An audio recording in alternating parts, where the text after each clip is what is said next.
জুমা আলোচনা হবে জুমার দিনের বিধি নিষেধ। জুমার দিনে কোন কোন কাজ করা নিষেধ, কোন কোন কাজ করলে কত বড় অন্যায়, এগুলো নিয়ে আজকে আলোচনা করার চেষ্টা রাখব। জুমার দিন একটি বিশেষ দিন। এই দিনের ফজিলত আল্লাহ তাআলার কাছে অনেক বেশি রয়েছে। নবী করিম সাল্লাল্লাহু আলাইহি ওয়াসাল্লাম তিনি বলেন, জুমার দিনে যে ব্যক্তি ইন্তেকাল করে, মারা যায়,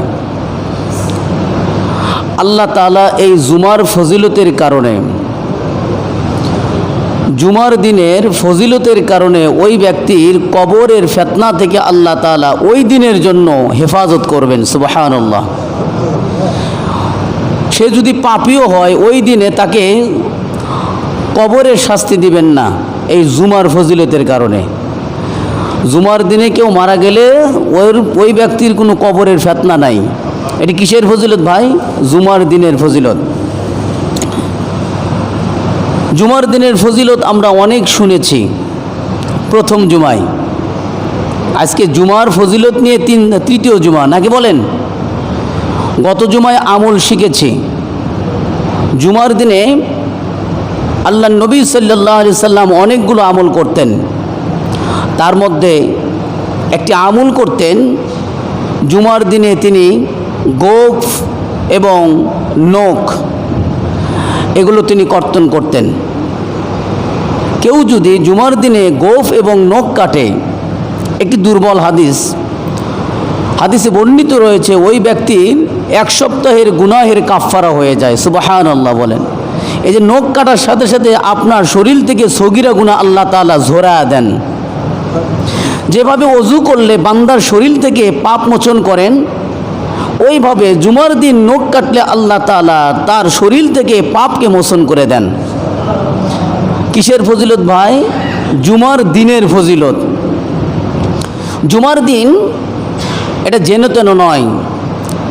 জুমার দিনে জুমার নামাজ 4 ব্যক্তি ছাড়া সকলের উপর ফরজ করেছেন। কয় ব্যক্তি ছাড়া? 4 ব্যক্তির উপর ফরজ না। বাদ বাকি যতগুলো ব্যক্তি থাকবে তাদের উপর আল্লাহ তাআলার নবী জুমার নামাজকে ফরজ হিসেবে ঘোষণা করেছেন। নবী করিম সাল্লাল্লাহু আলাইহি ওয়াসাল্লাম তিনি বলেন, সময় সংক্ষিপ্ততার জন্য দলিল প্রমাণ দিতে পারছি না, আছে দলিল আছে, শুধু বিবরণ বলার চেষ্টা করব। 1 নাম্বার, যিনি গোলাম, আমাদের বর্তমান সময়ে গোলাম আর নাই, আগের যুগে ছিল। গোলাম আছে কি? ক্রয় করা গোলাম, এটা বর্তমান আর সময় নেই। 2 নাম্বার, নারী, মহিলা, স্ত্রীগণ, তাদের উপর জুমার নামাজ ফরজ না। আল্লাহ তাআলা পুরুষের উপর যে দায়িত্ব দিয়েছেন, মহিলার উপর সেই দায়িত্বই দিয়েছেন, শুধু কয়েকটি বিষয় বাদ দিয়ে। একটা হলো জুমার জামাত। নামাজের জামাত মেয়েদের উপর ফরজ নয়। আর একটা হলো জানাজা। জানাজার জামাত মেয়েদের জন্য জরুরি না। আর একটা হলো জিহাদ। জিহাদ মেয়েদের উপর ফরজ না। তাছাড়া বাদ বাকি যতগুলো হুকুম আল্লাহ তাআলা করেছেন, মেয়েদের উপরও হুকুম করেছেন, ছেলেদের উপরও হুকুম করেছেন। নবী করিম সাল্লাল্লাহু আলাইহি ওয়াসাল্লাম তাই বললেন, নারীর উপর জুমা ফরজ না। এরপরে সবিউন, এই যে ছোট বাচ্চা যারা 7 বছরের নিচে, তাদের উপর জুমার নামাজ ফরজ করা হয়নি। কেন করা হয়নি? বলে মসজিদের পবিত্রতা রক্ষার্থে, মসজিদের সম্মানের জন্য। ছোট ছোট বাচ্চা মসজিদের বিশৃঙ্খলতা করবে, মসজিদকে পবিত্র রাখার জন্য ছোট ছোট বাচ্চাদের উপর জুমার নামাজ ফরজ করা হয় নাই। তবে মুহাক্কিক উলামায়ে কিরামগণ বলেন, যাদের বয়স 7-এর কাছাকাছি, তাদেরকে অভ্যাস করানোর জন্য মসজিদে নিয়ে আসতে পারো। তার মানে 6 বছরের বাচ্চাদেরকে আমরা নিয়ে আসতে পারি নামাজের অভ্যাস করানোর জন্য। যারা 7 বছরের জন্য অপেক্ষা করে রাখেন, এই সমস্ত বাচ্চা দেখা যায়, এই সমস্ত বাচ্চাদেরকে দেখা যায় বড় হলেও নামাজ পড়ে না। এই জন্য নামাজের অভ্যাস করার জন্য ছোটোর থেকেই মসজিদে প্রবেশ করানো উচিত। নবী করিম সাল্লাল্লাহু আলাইহি ওয়াসাল্লাম তারপরে বললেন, 4 নম্বর ব্যক্তি অসুস্থ ব্যক্তি। জ্বর হলে, ঠান্ডা হইলে মসজিদে আসা যাবে না এরকম না, কিন্তু যারা মসজিদে নিজের পায়ে ভর করে আসতেই পারে না, বিছানায় লেগে আছেন, এই রকম ব্যক্তি, তাদের উপর আল্লাহ তাআলার নবী বলেন জুমার নামাজ ফরজ না। তাছাড়া আমরা যারা সক্ষম আছি, আমরা যারা প্রাপ্তবয়স্ক আছি পুরুষ, তাদের জন্য কোনো অবস্থায় জুমার নামাজ তরক করা উচিত হবে না। নবী করিম সাল্লাল্লাহু আলাইহি ওয়াসাল্লাম তিনি বলেন, যে ব্যক্তি জানলো জুমার নামাজ ফরজ, আপনারা কি এটা সাক্ষী দেন? জুমার নামাজ ফরজ এই কথার কি সাক্ষী দেন? লাভ আছে, সাক্ষী দেন। সাক্ষী দেন কারা কারা দেখি হাত উঁচু করেন তো। জুমার নামাজ ফরজ, আলহামদুলিল্লাহ আলহামদুলিল্লাহ। যারা সাক্ষী দিয়েছেন তাদের লাভ আমি বলছি। আল্লাহ নবী সাল্লাল্লাহু আলাইহি সাল্লাম তিনি বলেছেন, যে ব্যক্তি জানে জুমার নামাজ ফরজ, এইটা যে ব্যক্তি জেনেছে এবং তা আদায় করেছে, নবী করিম সাল্লাল্লাহু আলাইহি ওয়াসাল্লাম তিনি বলেন দাখালাল জান্নাহ, ওই ব্যক্তিটাই জান্নাতে প্রবেশ করবে। সুবহানাল্লাহ। আমরা যারা সাক্ষী দিয়েছি এবং আছি, এই কথাটা সাক্ষী আমরা যখন দিয়েছি স্বতঃস্ফূর্ত দিলে, স্বতঃস্ফূর্ত মনে, আল্লাহ নবী সাল্লাল্লাহু আলাইহি সাল্লাম ওয়াদা করলেন ওই ব্যক্তিটা অবশ্যই জান্নাতে যাবে। সুবহানাল্লাহ বলেন। এক সাহাবী নবীকে জিজ্ঞেস করলেন, আমাকে সবচাইতে সহজভাবে জান্নাতে যাওয়ার আমল শিখিয়ে দেন। নবী করিম সাল্লাল্লাহু আলাইহি ওয়াসাল্লাম বললেন, তোমার জীবনে কখনোই ফরজ ত্যাগ করো না। ইয়া রাসূলুল্লাহ, আরও কিছু বলেন। বলে না, ফরজ ত্যাগ করো না। এইভাবে 3 বার বললেন। নবী করিম সাল্লাল্লাহু আলাইহি ওয়াসাল্লামকে ওই সাহাবী বললেন, ইয়া রাসূলুল্লাহ, আপনি সাক্ষী থাকেন আমার জীবনে আমি কখনো ফরজ ত্যাগ করব না।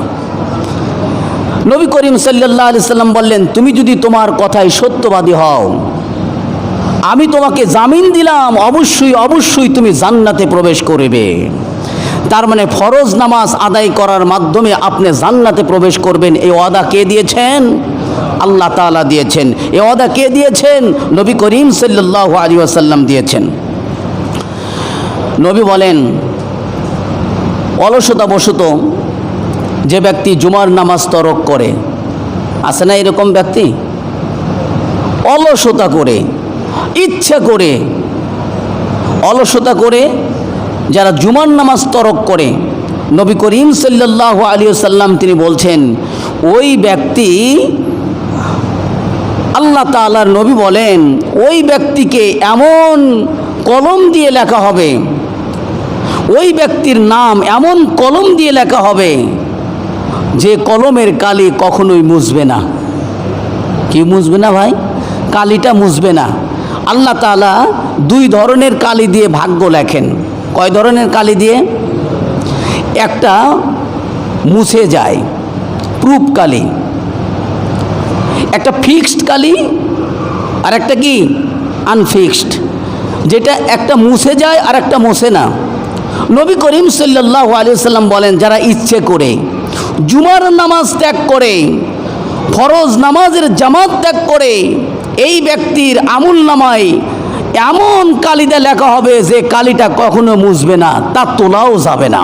শুধু তাই নয়, এই ব্যক্তির আমল নামা এমন খাতায় লেখা হবে, সেটা হলো মুনাফিকের খাতায় তার নাম লেখা হবে। নাউযুবিল্লাহ বলেন। মুনাফিকদের শাস্তি কিয়ামতের ময়দানে সবচাইতে বেশি হবে। জাহান্নামের উদ্বোধন হবে মুনাফিক দিয়া। জাহান্নামের উদ্বোধন কী দেওয়া হবে? মুনাফিক দিয়া। মুনাফিক বিজাতির মধ্যে হয় না, মুসলমানদের মধ্যে থেকে হয়। নবী করিম সাল্লাল্লাহু আলাইহি ওয়াসাল্লাম তাই সতর্ক করেছেন, ইচ্ছে করে অলসতা করে যে ব্যক্তি 3 জুমা তরক করে, 3 জুমা, কয় জুমা? এই জুমা তরক করছেন, তারপরে জুমা। নবী বলছেন তবা আল্লাহু আলা কলবিহি, আল্লাহ তাআলা তার অন্তরে মোহর মেরে দেন। কি মারেন? মোহর। বুঝছেন? আল্লাহ তাআলার পক্ষ থেকে একটা সিল মেরে দেন। আল্লাহ নবী সাল্লাল্লাহু আলাইহি সাল্লাম অন্য একটি হাদিসে বলেছেন লা ইয়াকুনান্না মিনাল গাফিলিন, আল্লাহ তাআলা ওই ব্যক্তির গাফেলদের অন্তর্গত করেন, ফলে ভালো কথা আর তার মাথায় ধরে না, ফলে তার কিসমতে হেদায়েত আসে না। তাহলে একাধারে কেউ যদি 3 জুমা তরক করে তার নসিব থেকে হেদায়েত উঠে যায়। আমরা কি জুমার নামাজ তরক করব ভাই? কোনো অবস্থায় জুমার নামাজ তরক করা যাবে না।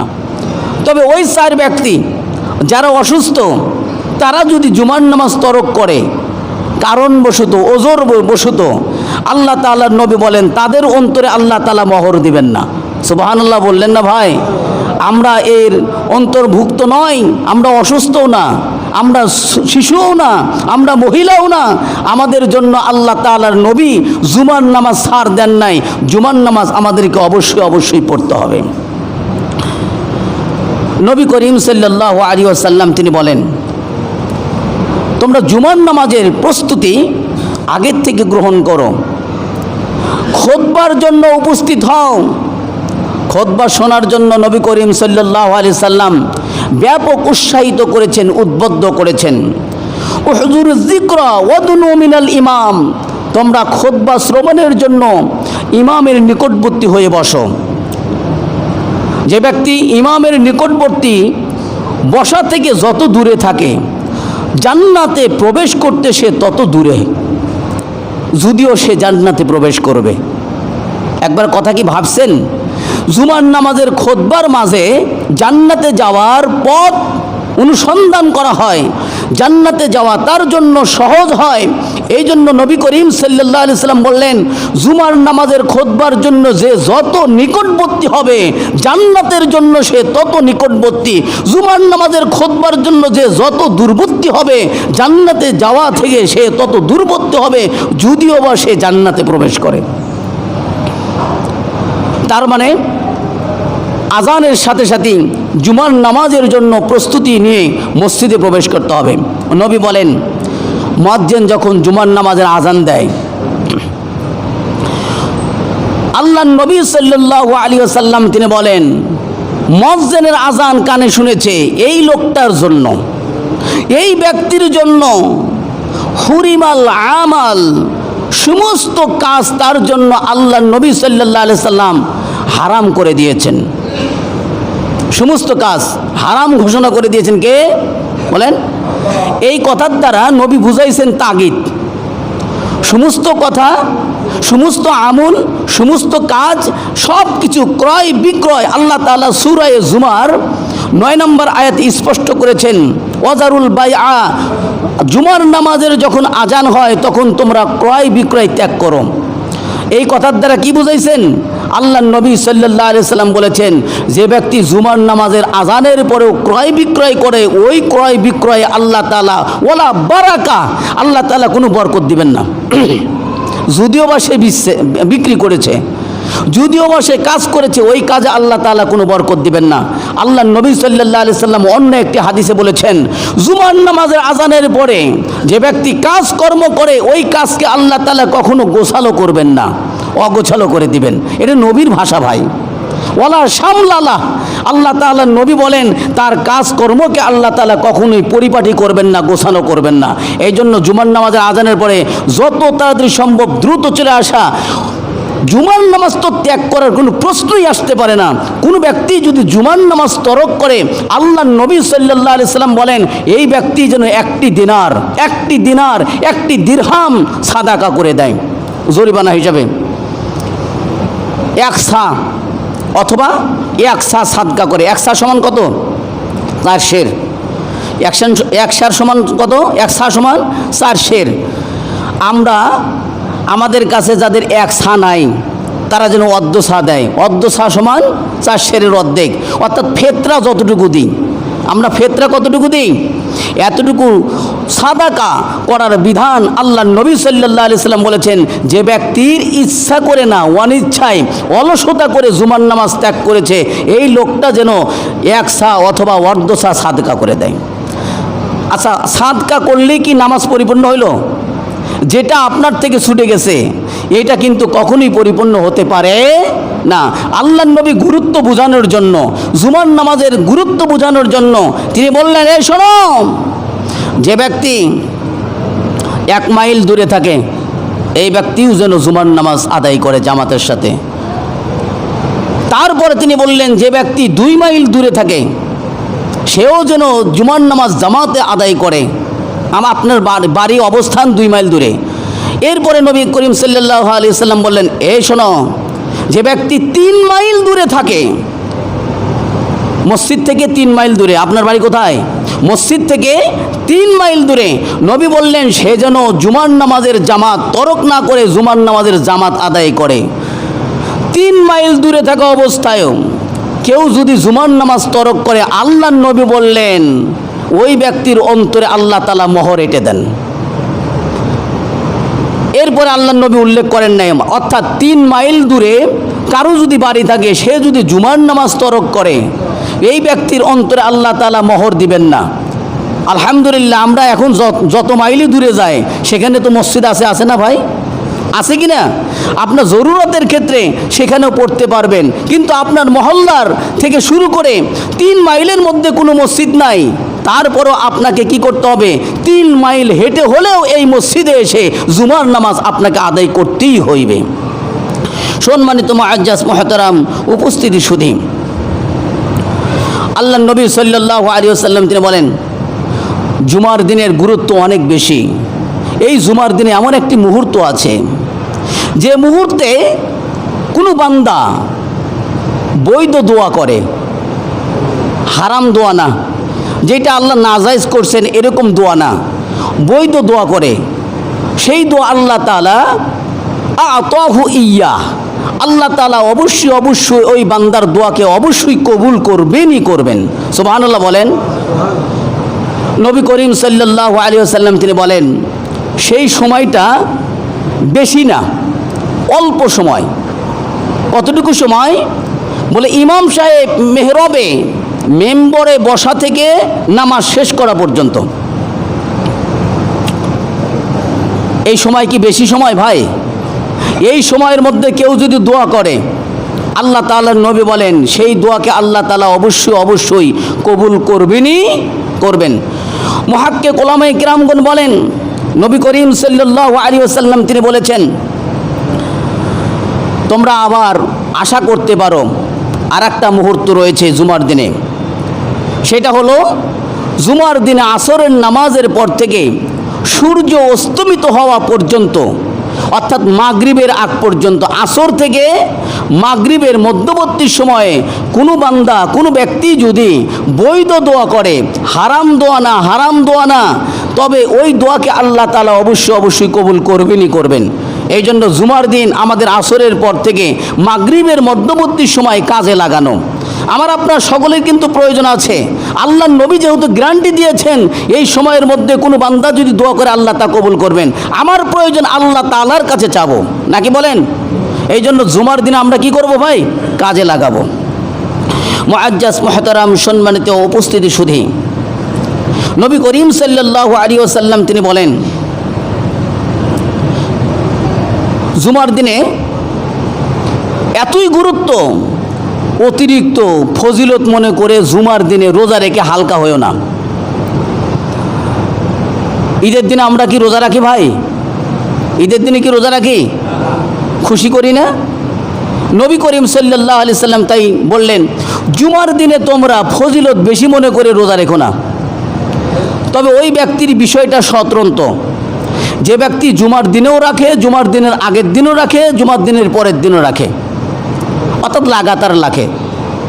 আমরা যারা লাগাতার রোজা রাখি তাদের জন্য স্বতন্ত্র ভিন্ন, কিন্তু নির্দিষ্ট করে কোনো ব্যক্তি শুধু জুমার দিন রোজা রাখবে, আল্লাহর নবী সাল্লাল্লাহু আলাইহি সাল্লাম বললেন জুমার ফজিলতের কারণে শুধু জুমার দিন তোমরা রোজা রেখো না, জুমার আগের দিন অথবা পরের দিন মিলাইয়া কোনো ব্যক্তি যদি রোজা রাখে তার জন্য ভিন্ন ওই ব্যক্তির অনুমতি রয়েছেন, আল্লাহ তাআলার নবী তাকে অনুমতি দিয়েছেন। মুআজ্জাজ মুহতারাম সম্মানিত উপস্থিতি শুধু জুমার দিনে আল্লাহর নবী আর একটা বিধি নিষেধ করেছেন। নবী বললেন ইয়াতাকাদ্দা রিকাবান নাস ইয়াউমাল জুমআ। নবী করিম সাল্লাল্লাহু আলাইহি ওয়াসাল্লাম খুতবা দিতেছিলেন। এই যে আমি খুতবা দিচ্ছি না, খুতবা দিতেছিলেন। খুতবার মাঝেই এক ব্যক্তি নবী করিম সাল্লাল্লাহু আলাইহি ওয়াসাল্লামের মসজিদে সামনে একজনকে ঘাড় ডিঙে সামনে আসতেছেন। আল্লাহর নবী সাল্লাল্লাহু আলাইহি ওয়াসাল্লাম বললেন, এই যারা মানুষের ঘাড় টপকায়ে সামনে আসে এরা মানুষদেরকে কষ্ট দেয়, এরা মানুষদের কি করে? কষ্ট দেয়। নবী করিম সাল্লাল্লাহু আলাইহি ওয়াসাল্লাম তার খুতবা বন্ধ করে ওই লোকটাকে সতর্ক করলেন, এ থামো। ইয়াখতুবু ফাকালা লাহুন নবী সাল্লাল্লাহু আলাইহি ওয়াসাল্লাম ইজলিস, তুমি যেখানে আছো সেখানেই বসে যাও। আল্লাহর নবী সাল্লাল্লাহু আলাইহি ওয়াসাল্লাম তাকে সামনে আসতে বাধা দিলেন। খুতবা বন্ধ করে দিয়ে তাকে সামনে আসতে কি করলেন? বাধা দিলেন, সেখানে বসো। কেন বসবে? ফাকাদ আযাইতা, এই তুমি মানুষকে কষ্ট দিচ্ছ। তার মানে খুতবার সময়, আলোচনার সময় মানুষের ঘাড় টপকায়ে সামনে আসা আল্লাহর নবী সাল্লাল্লাহু আলাইহি সাল্লাম নিষেধ করেছেন। যে ব্যক্তি মানুষের ঘাড় টপকায়ে সামনে আসে এই ব্যক্তি জাহান্নামের, নিজের জন্য জাহান্নামের পুল বানায় নিল। কি বানায় নিল? সে নিজের জন্য জাহান্নামের পুল বানায় নিল। এই জন্য আমরা কোনো ব্যক্তির ঘাড় ডিঙে সামনে আসবো না ভাই। নবী করিম সাল্লাল্লাহু আলাইহি সাল্লাম তা নিষেধ করেছেন। নবী করিম সাল্লাল্লাহু আলাইহি ওয়াসাল্লাম তিনি বলেন, কাউকে উঠাইয়া দিয়া মসজিদে একটা স্থান আপনি বইছেন, আপনার অগ্রাধিকার আছে, আপনি বইছেন, আপনাকে অধিকার দিয়েছেন আল্লাহ, আপনাকে অধিকার দিয়েছেন নবী, তাকে উঠাইয়া দিয়া সেই জায়গায় দখল করে বসার কোনো অনুমতি আল্লাহ তাআলার নবী দেন নাই। ওঠা যাবে না। নবী করিম সাল্লাল্লাহু আলাইহি সাল্লাম নিষেধ করছেন, কোনো ব্যক্তি যখন কোনো মজলিসে বসে, জামাতে মসজিদের কোনো জায়গায় বসে সেই জায়গা থেকে তাকে উঠাইয়া সেই জায়গায় তুমি বসো না, এটা আল্লাহর নবী নিষেধ করে দিয়েছেন। নবী করিম সাল্লাল্লাহু আলাইহি ওয়াসাল্লাম আরও তিনি বলেন, এই শোনো শোনো, মানুষ যদি জানতো নামাজের সামনে দিয়ে যাওয়া কত অপরাধ, কত অপরাধ, বিশেষ করে জুমার দিনের কথা নবী করিম সাল্লাল্লাহু আলাইহি ওয়াসাল্লাম বলেছেন, মানুষ যদি জানতো লাউ ইয়ালামুল মাররু বাইনা ইয়াদাইল মুসাল্লি মাযা আলাইহি, নবী বললেন মানুষ যদি জানতো নামাজের সামনে দিয়ে অতিক্রম করা কত অপরাধ, কত অপরাধ, কত অপরাধ, তবে লাকানা আইয়াকিফ 40 খায়রাল্লাহ মিন আইয়া উমরা বাইনা ইয়াদাইহি। নবী করিম সাল্লাল্লাহু আলাইহি ওয়াসাল্লাম তিনি বলেন, ওই ব্যক্তি 40 দিন যদি অপেক্ষা করা লাগতো ওই ব্যক্তি তা অপেক্ষা করে থাকতো। রাবি বলেন, আমার মনে নাই। যিনি বর্ণনা করতেছেন নাদরা, তিনি বলতেছেন আমার মনে নাই আল্লাহর নবী 40 দিন বলছে না 40 মাস বলছে না 40 বছর বলছেন। মুহাক্কিক উলামায়ে কেরামগণ বলেন, সে যদি 40 বছরও দাঁড়ায় থাকা লাগতো তাও সে দাঁড়ায় থাকতো, তবুও নামাজের সামনে দিয়ে কেউ অতিক্রম করতো না। নামাজের সামনে দিয়ে যাওয়া যে অপরাধ, এটা যদি জানতো 40 বছর দাঁড়ায় থাকতো। কত বছর ভাই? আর আমরা কি করি ভাই? নামাজের সামনে দিয়ে অতিক্রম করি। এটা জুমার দিনের জন্য বিশেষ করে আরও বেশি গোস্তাকি, বেশি অপরাধ। নবী করিম সাল্লাল্লাহু আলাইহি ওয়াসাল্লাম তিনি বলেন, শোনো, জুমার দিনে 2 হাঁটু ভাঁজ করে তোমরা বসবে না। খুতবার সময় জুমার দিনে 2 হাঁটু ভাঁজ করে, এই যে 2 হাঁটু বুকের সাথে লাগাইয়া, ট্যাক লাগাইয়া বসাকে নবী করিম সাল্লাল্লাহু আলাইহি সাল্লাম নিষেধ করেছেন। এরপরে নবী করিম সাল্লাল্লাহু আলাইহি সাল্লাম নিষেধ করেছেন, জুমার খুতবার যখন শুরু হয় তখন তোমরা কেউ গোল হয়ে হালকা হয়ে বসবে না। হালকা হয়ে বসাকেও আল্লাহ তাআলার নবী কী বলেছেন? নিষেধ করেছেন। এইগুলো কাজ আমরা জুমার দিনে কখনোই করব না। নবী করিম সাল্লাল্লাহু আলাইহি ওয়াসাল্লাম তিনি বলেন,